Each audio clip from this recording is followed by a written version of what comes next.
ಹಿಂದೂ ಸಂಸ್ಕೃತಿಯಲ್ಲಿ ನದಿಗಳಿಗೆ ತಾಯಿಯ ಸ್ಥಾನವನ್ನು ನೀಡಲಾಗಿದೆ. ನದಿಗಳು ಎಂದರೆ ಭಾರತದ ಜನತೆಗೆ ಪುಣ್ಯ ಭಾವವಿದೆ. ಅದರಲ್ಲೂ ಗಂಗಾ ನದಿ ಎಂದರೆ ಹೆಚ್ಚಿನ ಭಕ್ತಿ ಭಾವವಿದೆ.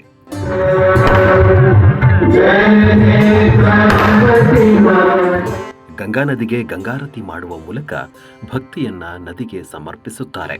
ಅದೇ ರೀತಿ ಕರ್ನಾಟಕದ ಪ್ರಮುಖ ನದಿಯಾದ ಕಾವೇರಿಗೂ ಭಕ್ತಿ ಸಲ್ಲಿಸುವುದಕ್ಕೆ ಕಾವೇರಿ ಆರತಿ ನಡೆಸಿದ್ದಾರೆ. ಮೈಸೂರು ಜಿಲ್ಲೆಯ ತಲಕಾಡು ನಿಸರ್ಗಧಾಮದಲ್ಲಿ ಇರುವ ಕಾವೇರಿ ನದಿಯ ದಡದಲ್ಲಿ ಹುಣ್ಣಿಮೆ ಶುಕ್ರವಾರದ ದಿನ ಶ್ರೀ ಗೋವಿಂದಾನಂದ ಸರಸ್ವತಿ ಮಹಾಸ್ವಾಮಿಗಳ ನೇತೃತ್ವದಲ್ಲಿ ಕಾವೇರಿ ಆರತಿಯನ್ನು ನಡೆಸಲಾಯಿತು.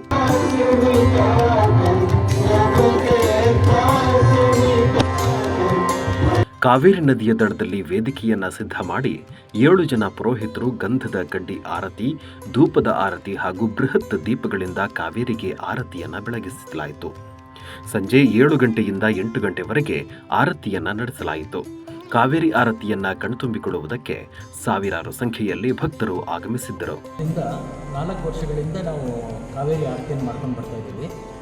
ಭಾಳ ವಿಶೇಷ ಏನಪ್ಪ ಅಂತಂದರೆ ಈ ವರ್ಷ ಭಾಳ ವಿಶೇಷವೇ. ಯಾಕೆಂತಂದರೆ ಯುವ ಬ್ರಿಗೇಡ್ ಒಂದು ಬ್ಯಾಚ್ ಇದೆ.